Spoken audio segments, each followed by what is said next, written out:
All right, we talked yesterday about, because of these great Confederate victories in Virginia,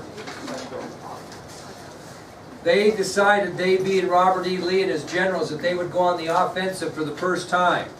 And their intention is to win a victory in Maryland. Now, Maryland is a border state, a state that has not really made up its mind whether it's going to support the North or South. And there were three important reasons why the Confederates wanted to win this victory in Maryland. The first one is it might draw Maryland into the Confederacy. The second one is they thought maybe a victory on Union soil might convince President Lincoln to end the war.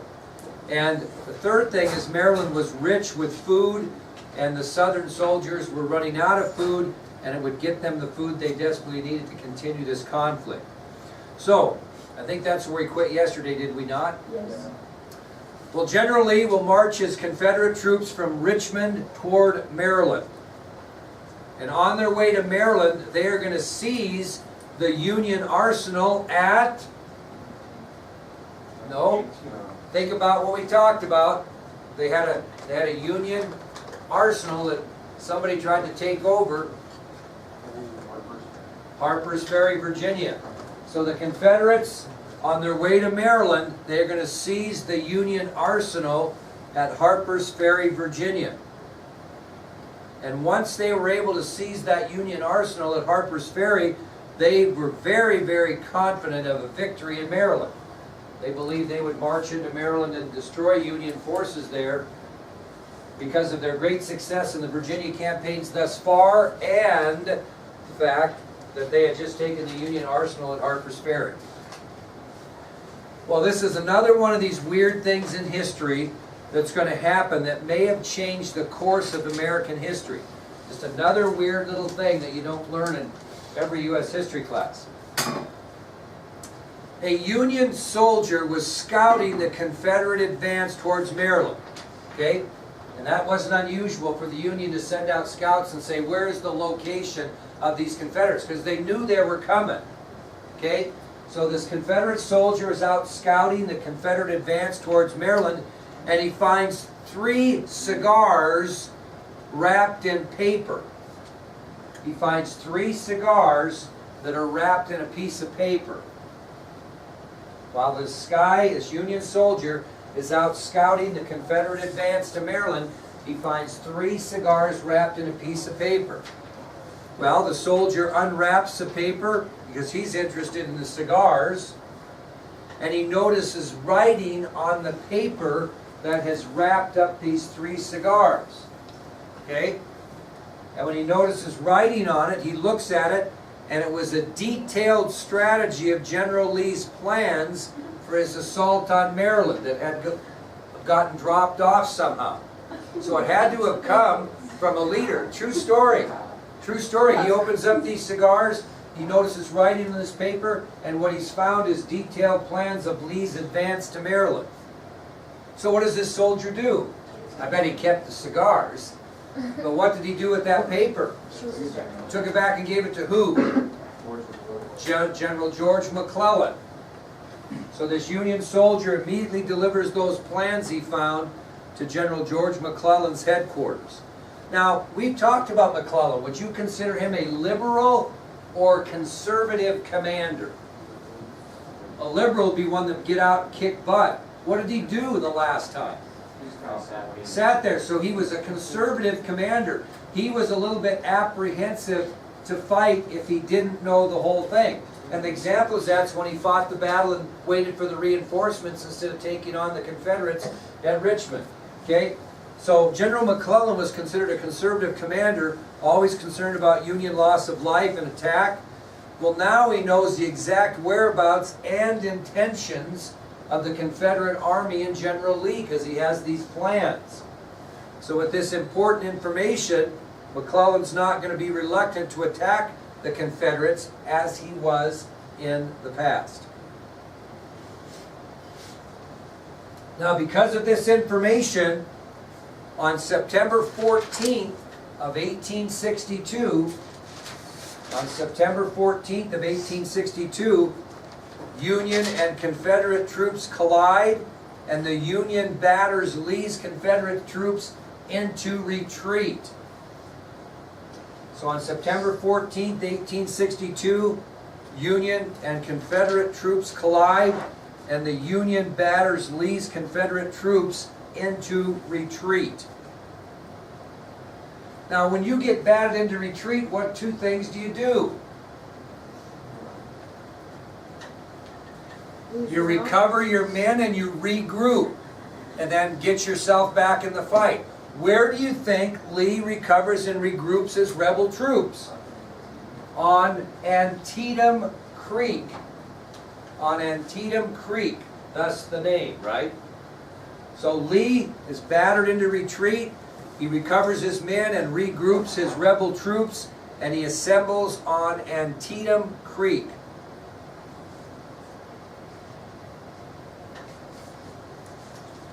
Now, part of Lee's troops are the hard-fighting Texas Infantry. This is part of the troops that Lee has in Maryland, are the Texas Infantry. It's a group of infantrymen from where? Texas. They're not just, these guys are coming from all over. Now, this Texas Infantry will include brothers, William and Robert Gaston, who are on your ID sheet. So included in this Texas Infantry are going to be the Gaston brothers, William and Robert Gaston. They're part of this Texas Infantry, which tells you what? We're going to have a what here? A story, are we not? Okay, we're going to have a story. Okay? Now, where is Lee and his troops? On Antietam Creek. Where is McClellan and his troops? About 1 mile north of Antietam Creek. So these two forces are only about a mile apart at this time in Maryland. So while General Lee recovers and regroups on Antietam Creek, General McClellan and the Union troops are assembled approximately 1 mile north of Antietam Creek. Now, on the Union side was both the Indiana and Wisconsin infantries, better known as the Iron Brigade. It's on your ID sheet. Iron Brigade. And the Iron Brigade were infantries from both Indiana and Wisconsin. So as the Confederates have the Texas Infantry, including the Gaston brothers, William and Robert, the Union's going to have the Iron Brigade, which was made up of both the Indiana and Wisconsin infantries. And guess who one key member of the Iron Brigade was? Johnny Johnson. Another story. Johnny Johnson. And he's actually assigned to the artillery unit there, known as Battery B. So among the Union troops that fight are the Iron Brigade, the Indiana and Wisconsin infantries, and a member of that Iron Brigade was Johnny Johnson. And he was assigned to an artillery unit. What is that, Brian, an artillery unit? Cannons, known as Battery B. Well, as we sit here and see the Confederates on Antietam Creek and the Union a mile north, we know that a battle is imminent. We're going to have a battle here. And this battle is going to be known as the Battle of what?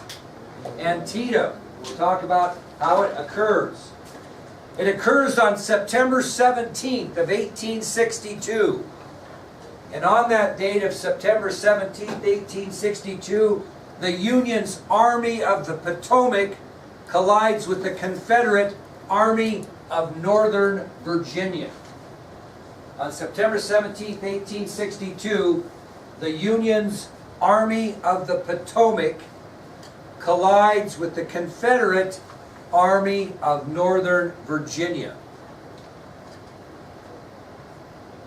September 17th, 1862, the Union's Army of the Potomac collides with the Confederate Army of Northern Virginia. The Army of Northern Virginia under General Lee's command consists of approximately 40,000 soldiers, whereas The Army of the Potomac, under the direction of George McClellan, has nearly 70,000. So it's about 40,000 for the Confederates at Antietam, 70,000 for the Union.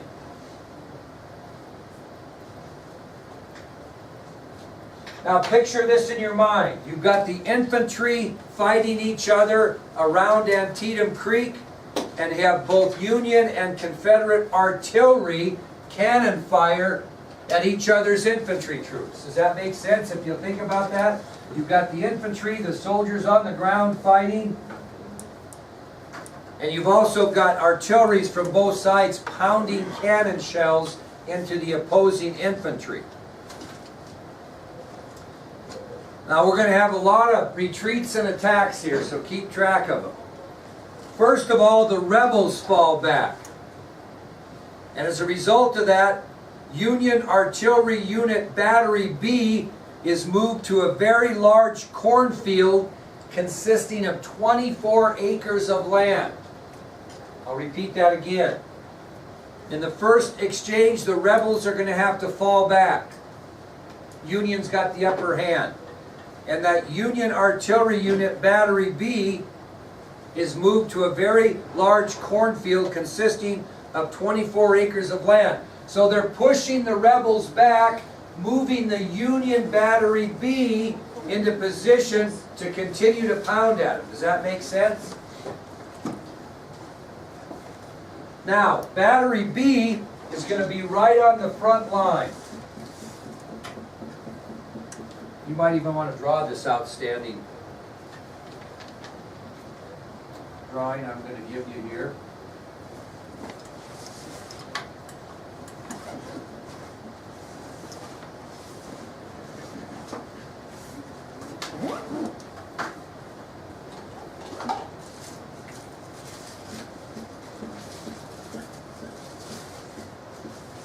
Okay, what do we have in green? Well, who's depends on what side you're on. Confederates, who's in red? Okay, including in this red is this Battery B artillery. And this is 24 acres of cornfield. Now, cornfield's not cut down yet. So, can you picture what we're fighting in here? What do we got between the Confederates and the Union, including Battery B in here? A big 24-acre cornfield that's this high. Okay, keep that in mind.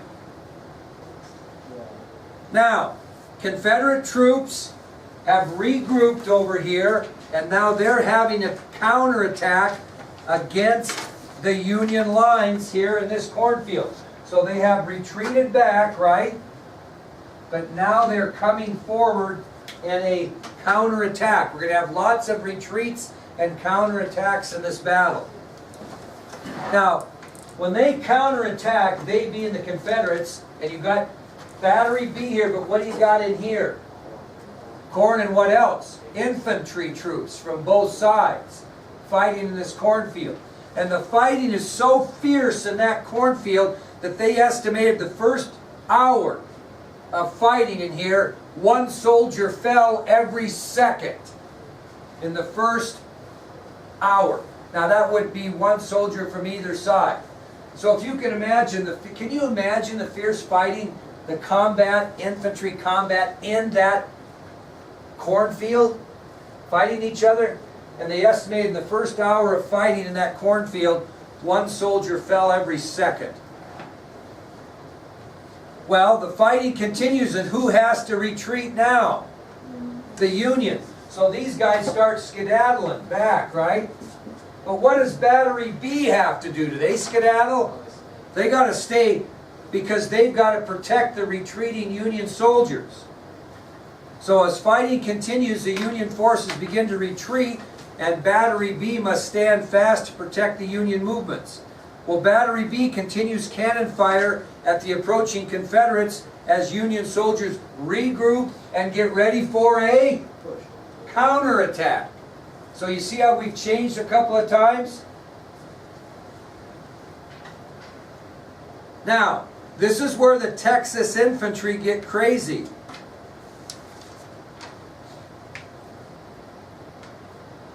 So, stay with me here. So who's on the offensive now? Confederates. Well, Battery B stands fast, the Union regroups, and they begin what? A counterattack back into this cornfield. Now, Battery B protected the Union retreat and regroup. Who's going to protect the Confederate retreat? Texas Infantry.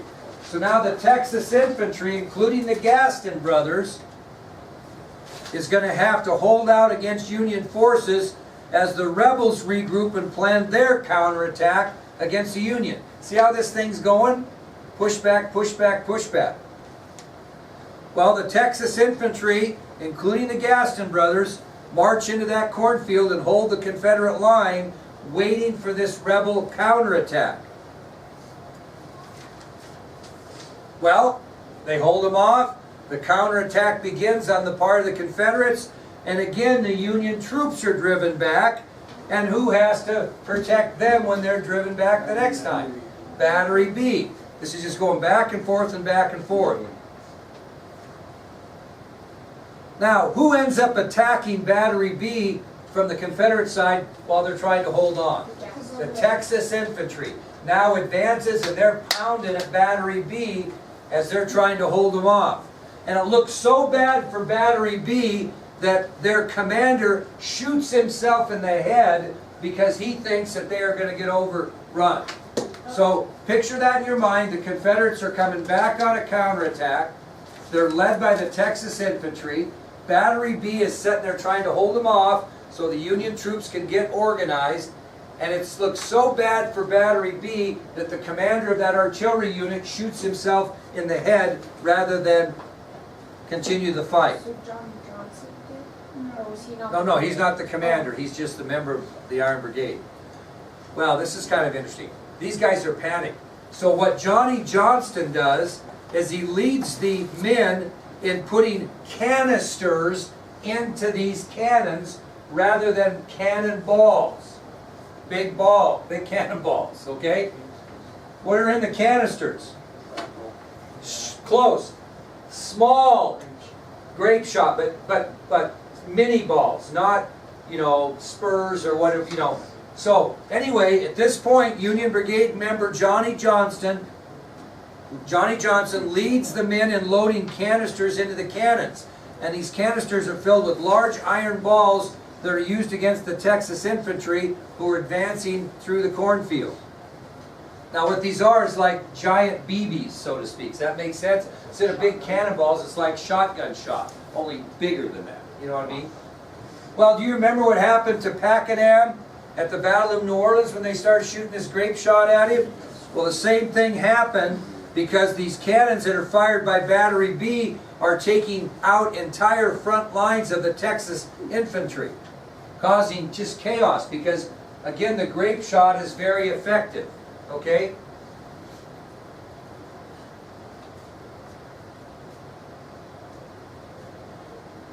Well, the Texas Infantry flag, and I told you they carry these flags, right? All of a sudden, they can't find it. They can't find the Texas Infantry flag, and it's pretty important because what's the flag tell everybody else? Where they are. And this is in a cornfield, guys and gals, that that's built up, you can't see much out of it. Well, all of a sudden, this Texas Infantry flag is down. And Robert Gaston desperately looks for this flag because he knows that if he doesn't get that flag up, nobody's going to know where the Texas Infantry is when they counterattack, when they continue this counterattack. They're going to be lost. Well, Union forces rally, and they begin to fire both rifle volleys and cannon fire into these charging rebels, including the Texas Infantry, because they're not the only ones. The infantry's out front, and the Confederates are still on the counterattack. Well, the Union gets regrouped, they get in a line, and they start firing rifle volleys and cannon volleys into this cornfield where these Confederates are approaching. Well, it was estimated during this siege, 80% of the Texas Infantry were killed, including Robert Gaston. 80% of the Texas Infantry was killed, including Robert Gaston. You know where they found Robert Gaston's body? By the flag. Laying on top of the Texas Infantry flag. Yep, very good. Found his body lying on top of the Texas Infantry flag. How about Battery B? They lost about 40% of their men during this assault in the cornfield. This was an unbelievably bloody battle. And the winner of the cornfield's really going to win what? The Battle of Antietam. Yeah. So 40% of the men who served in Battery B were killed. How about Iron Brigade member Johnny Johnson? What happened to him? Anybody want to guess?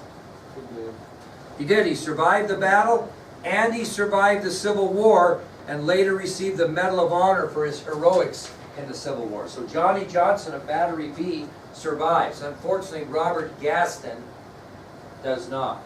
What about Luke? Well, we'll talk. We'll think about his brother. Okay, we'll find out. Good. Well, when the Union ends up winning this cornfield battle, and Lee now is forced to retreat out of Maryland. So when the Union wins this cornfield battle, and you see how it went back and forth and back and forth, the Union eventually wins. And Lee's forced to retreat. And on September 18th of 1862, Lee moves the Confederates back to Virginia, and he fails to get that victory in Maryland that he so desperately wanted.